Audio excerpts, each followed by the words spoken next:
Voilà. Bonjour Anaël, ça va?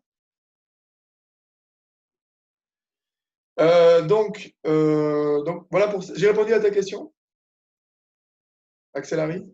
Oui, oui, monsieur. C'est bon? Ouais. Voilà.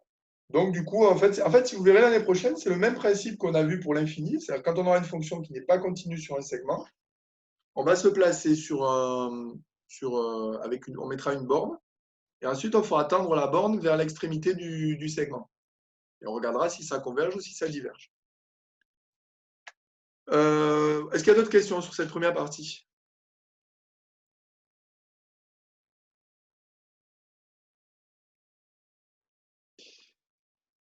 Alors, deuxième question. La deuxième question, c'est aussi une question classique qu'on retrouve très souvent au concours, c'est-à-dire qu'à partir de maintenant, vous avez montré que vous avez une densité, vous allez en déduire la fonction de répartition. Donc, toujours pareil, il faut regarder la densité. Si la densité, en fait, elle est enfin, on va dire en trois morceaux, on a une fonction sur l'intervalle moins l'infini 0, elle vaut 0, sur l'intervalle 0, 1, et sur l'intervalle 1 plus infini. Donc, il va falloir découper en trois. Donc, toujours pareil, on fait le découpage en trois. Si x est plus petit que 0, on intègre une fonction qui est nulle, donc ça vaut 0. Si x est compris entre 0 et 1, alors je rappelle que la fonction de répartition, c'est toujours pareil, hein, c'est l'intégrale, enfin des variables à densité, hein, c'est l'intégrale de moins l'infini à x. Donc là, on fait la relation de Chasles, puisqu'on a deux expressions différentes. Entre moins l'infini et 0, ça vaut 0. Et entre 0 et x, on met l'expression de la fonction. On a trouvé tout à l'heure une primitive, qui est ici, et on remplace par x et par 0 pour avoir l'expression qui est là. Et si x est plus grand que 1, on se retrouve avec l'intégrale qu'on avait calculée tout à l'heure qui valait 1. Donc en fait, on a trouvé la fonction de répartition de la variable aléatoire grand X qui est ici. Alors est-ce qu'il y en a qui ont des difficultés, qui ont encore du mal pour déterminer fonction de répartition?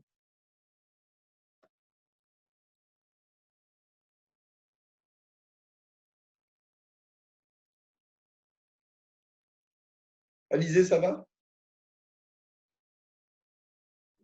Oui, ça va, j'essaie de comprendre, ouais, ça va. D'accord. Donc c'est un peu le même principe. Donc là, il va falloir vous entraîner. Bon, on se rentraînera bien sûr l'année prochaine aussi. Il va falloir vous entraîner au maximum sur ce type d'exercice, mais au final, on retrouve toujours un peu la même méthode. Alors, la troisième partie, c'était une partie de changement de variable. C'est-à-dire qu'on posait une variable aléatoire y égale moins ln de moins x. Et la question, on demande sa fonction de répartition, qu'on appelle grand G. En déduire que x est une loi exponentielle, donc c'est là où il faut bien connaître votre cours, puisqu'il faut connaître les fonctions de répartition. Je crois qu'Anaïs tu m'avais posé la question la dernière fois. C'est là où c'est important au concours de bien connaître les fonctions de répartition des lois classiques, parce qu'on va vous faire identifier soit des densités, soit des fonctions de répartition de lois classiques. Donc c'est ce qui se passe ici. Et en fait, tout ça, l'intérêt, c'est de pouvoir utiliser le cours, c'est-à-dire de connaître après l'expérience, la variance de la loi exponentielle, de pouvoir la réutiliser pour trouver les caractéristiques de la variable grand X. Donc pour cette partie-là, donc toujours, alors là aussi c'est un peu la même méthode qu'on retrouve. On a une nouvelle variable grand Y, qui est, on demande sa fonction de répartition. Donc là, ce qu'on va faire, c'est qu'on va partir de la définition de la fonction de répartition. La fonction de répartition, c'est la probabilité de toutes les valeurs qui sont inférieures ou égales à x. Ensuite, vous remplacez grand Y par le changement de variable, c'est-à-dire par moins ln de moins x. Et ensuite, on va travailler sur cette inégalité. Donc là, on va essayer de revenir à grand X. Il faut essayer de revenir à grand X. Donc là, on a plusieurs choses à faire. On passe à l'opposé pour avoir juste du logarithme. C'est ce que je fais ici.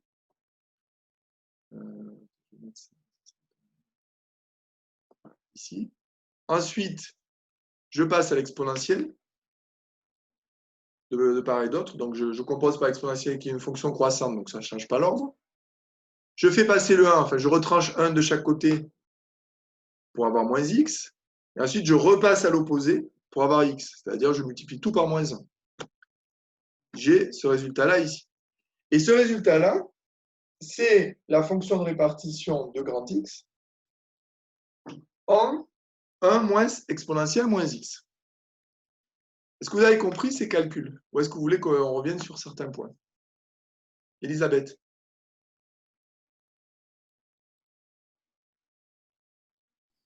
Non, monsieur, c'est bon, ça va. C'est bon. Vous voyez, c'est vraiment ce... Alors là aussi, on va s'entraîner encore l'année prochaine beaucoup là-dessus. C'est toujours un peu le même mécanisme quand on a des changements de variables. C'est-à-dire qu'on va aller retrouver la variable de départ. Donc là, on va retrouver la fonction de répartition qu'on avait au départ. Donc, c'était celle-ci qu'on venait de trouver. Et comme c'est la fonction de répartition, mais elle n'est pas appliquée en x, elle est appliquée en 1 moins exponentielle moins x, c'est comme un changement de variable. Ça veut dire que dès que je rencontre x, n'importe quel endroit, je vais le remplacer par 1 moins exponentielle moins x. Parce que je calcule non pas l'image de x, mais l'image de 1 moins exponentielle moins x.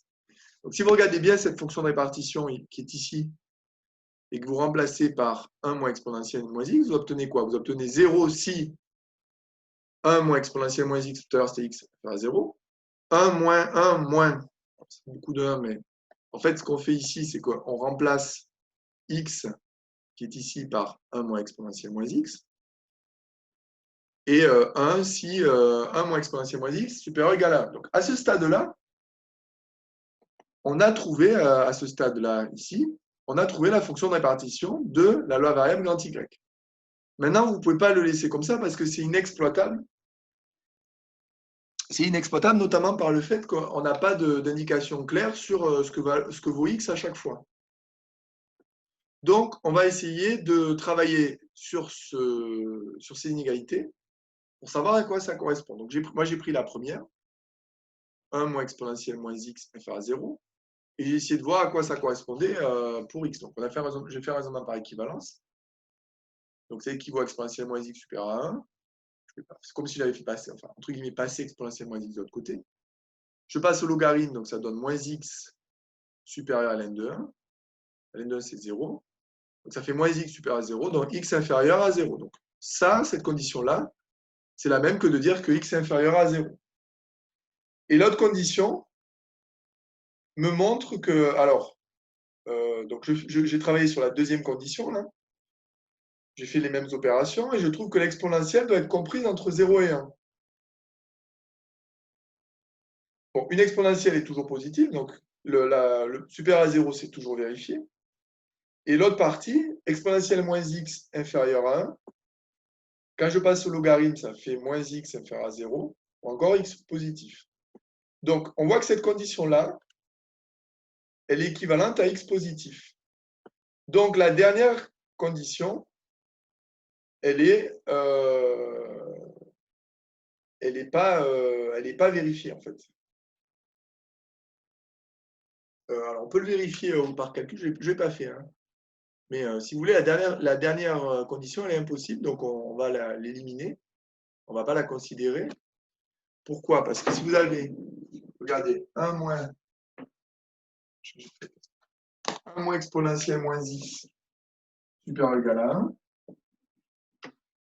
je retranche 1 de chaque côté, ça fait moins exponentielle moins x supérieur à 0. Je passe à l'opposé, exponentielle moins x inférieur à 0. Et ça, c'est jamais vérifié puisqu'une exponentielle est toujours positive.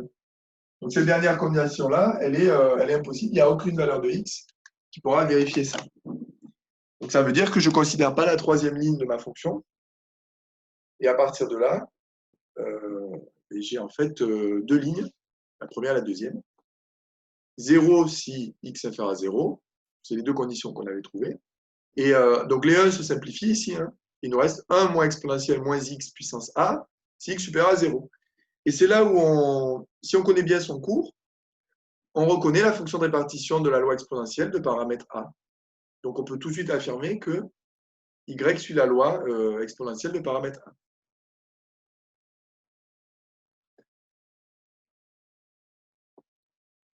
a. Monsieur, Oui, ça veut dire lorsqu'on a ça, qu'on fait par exemple une fonction de répartition et qu'on tombe sur une ligne et qui n'est pas possible, on a juste à l'ignorer et on ne marque pas. oui, parce que si tu veux dire pour la dernière ligne? Oui, voilà. Oui, oui, oui. Oui, parce qu'en fait, on a des conditions sur X et la dernière condition, elle est impossible. Donc, il n'y a aucune valeur de X qui vérifie. Donc, effectivement, on élimine la dernière ligne. D'accord. Donc, la dernière question, en fait, c'était une question un petit peu de cours. Oui, en fait, de cours. Alors, de cours cachés. Hein. Pour tout lambda réel, donner la valeur de intégrale de 0 à plus infini de exponentielle moins lambda x dx. Alors, il y en a qui se sont peut-être... on peut calculer l'intégrale. Direct, on peut calculer en posant... Peut-être certains ont fait ça. En posant une borne supérieure, on calcule l'intégrale, on fait tendre vers l'infini, on va trouver le résultat.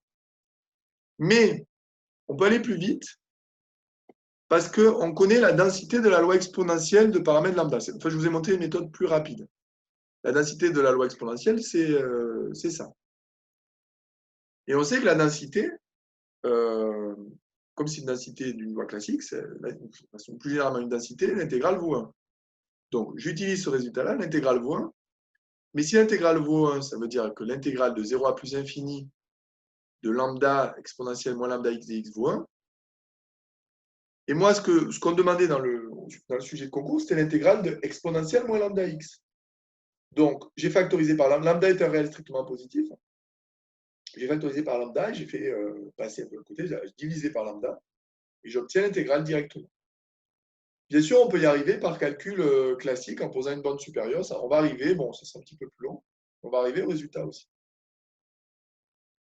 Voilà, est-ce que vous avez des questions sur cet exercice que j'ai corrigé sur ordinateur, mais peut-être je peux reprendre des choses au tableau, on a un petit peu de temps devant nous.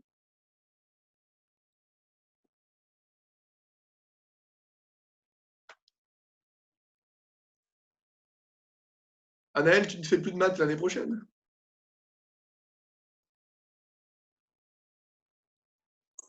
Non, monsieur. Bon. En tout cas, je suis très heureux que tu sois là jusqu'à la fin. Hein. Ah bah. J'espère que les maths ne te manqueront pas trop. Non, non, ne vous inquiétez Ça va pas. aller.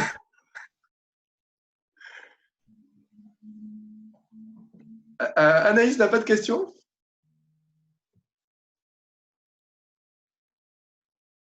Anaïs, tu n'as pas de questions? Non, monsieur. En fait, le chapitre là, je l'ai vu passivement. Du coup, je ne sais pas trop si j'ai compris, si j'ai pas compris. Je ne pense pas que j'ai de questions pour l'instant. D'accord.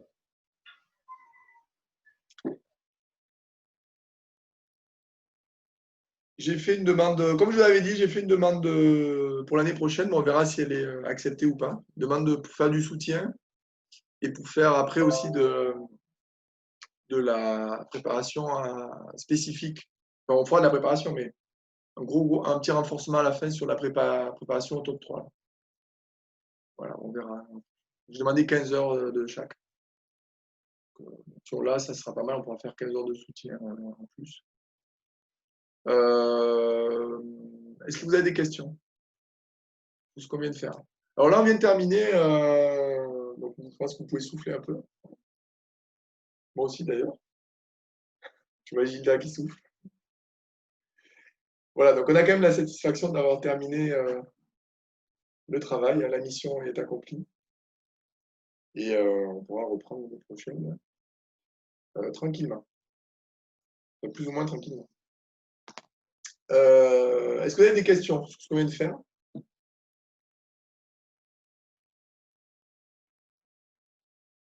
Non? Alors, je vous montre juste Alors, je vais juste vous montrer écrit comme 2020, tout frais. Alors, il n'y a pas encore peut-être des corrigés. Si vous voulez le chercher, il n'y a peut-être pas encore les corrigés en ligne. Hein, donc, mais bon, j'ai déjà peut-être regardé. Hein. Donc, il y avait un exercice sur les matrices. Bon, là aussi, vous êtes peut-être un peu bloqué, comme je vous ai dit, pour faire. Bon. des questions parce que vous ne connaissez pas encore trop les valeurs propres. Voilà, donc ça c'est, bon, on va dire, vous êtes un peu limité pour le moment pour faire cet exercice-là. C'est ce qu'ont eu donc vos camarades mercredi, hein, CRICOM 2020.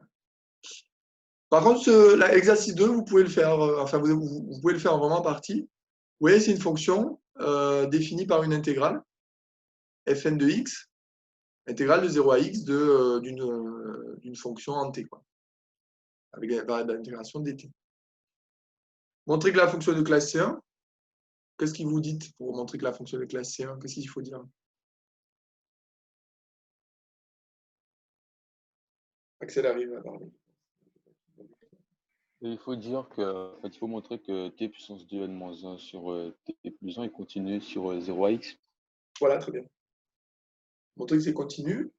Donc là, ce qu'on attend, c'est la continuité. Bon, mais il n'y a pas de problème particulier, hein. C'est le quotient de fonction continue. Le dénominateur ne s'annulant pas. Vous voyez, la question est directe, hein, la dérivée. C'est ce qu'on a fait ensemble, hein. La dérivée, c'est la fonction qui est... Alors là, pour le coup, c'est une intégrale plus facile que celle que j'avais donnée en devoir maison, puisqu'elle est juste de 0 à x. Il n'y a pas de problème particulier, il n'y a pas de borne embêtante. Donc en fait, quand vous dérivez, c'est juste vous prenez ce qu'il y a à l'intérieur et vous remplacez par x. Vous voyez, en plus, la réponse est donnée. Étudier les variations de la fonction, hein, donc il faut étudier le signe de la dérivée. Démontrer que Fn est de classe C2. Donc, pour montrer que c'est de classe C2, qu'est-ce que vous auriez fait là?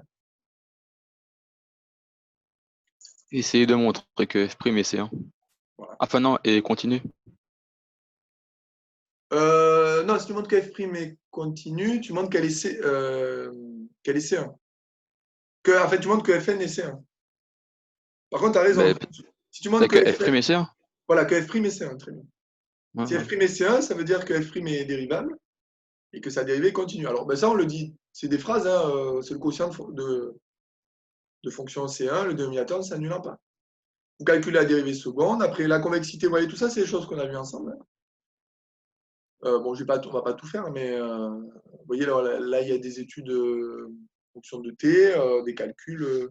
Donc, tout ça, vous pouvez le faire. Hein. Fn de 0. Démontrer que l'équation Fn de x admet une unique solution, ça vous fait penser à quoi?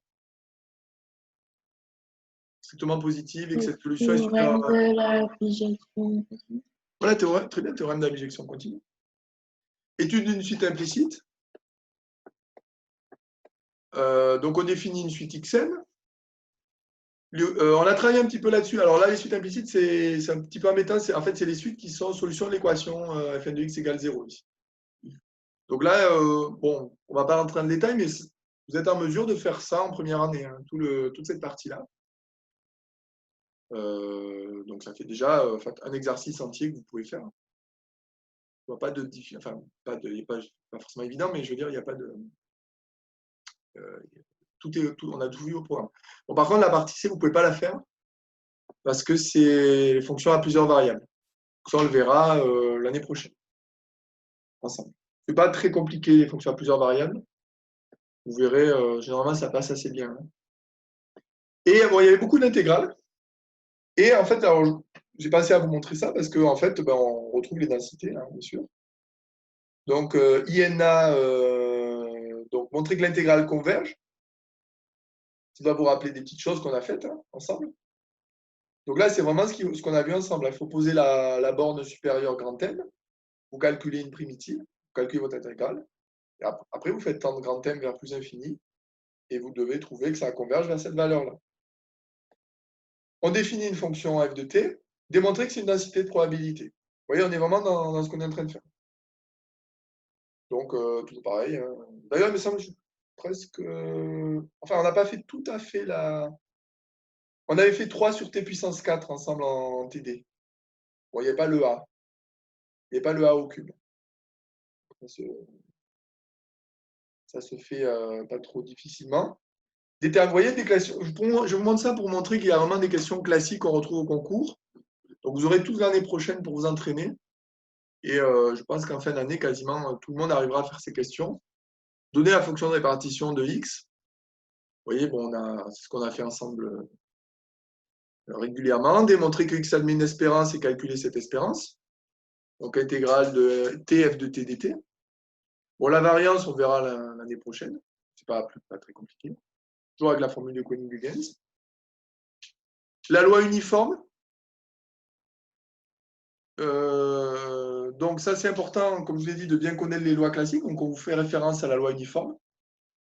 Et là, vous avez un changement de variable. Vous avez Y qui dépend de U, qui suit la loi uniforme. Vous voyez, c'est un peu ce qu'on a fait dans le TD tout à l'heure, avec des changements de variables. Déterminer la fonction de répartition, etc. Donc ça, c'est vraiment ce qu'on a vu tout à l'heure. On s'appuie sur la fonction de répartition de la loi uniforme pour trouver la fonction de répartition de Y. Un petit peu de syllabes. Vous voyez, déjà, on est déjà loin dans le sujet. Hein. On a déjà fait beaucoup de choses. Hein. Donc là, il y a un petit peu de simulation de variables aléatoires. Et puis là, alors là, les estimateurs, par contre, la partie 5. Questions 5 et 6. Enfin, la question 5, vous ne pouvez pas la faire. Les estimateurs, on les verra l'année prochaine. Ouais, la question 6 non plus. Ça va être un peu compliqué. Voilà. Et là, il y a du syllabe. Vous pouvez faire un petit peu la question 7. Voilà un petit peu. Si vous voulez, vous regardez ce sujet. Voilà un peu ce que vous pouvez faire. Vous voyez, donc vous pouvez faire un peu plus de la moitié. Moi, je dirais peut-être 60-70% du sujet. Si certains veulent, vous pouvez m'envoyer un mail et puis je vous enverrai le sujet. Voilà. Est-ce que vous avez des... Alors, on va revenir sur le grand écran. Est-ce que vous avez des questions? C'est bon?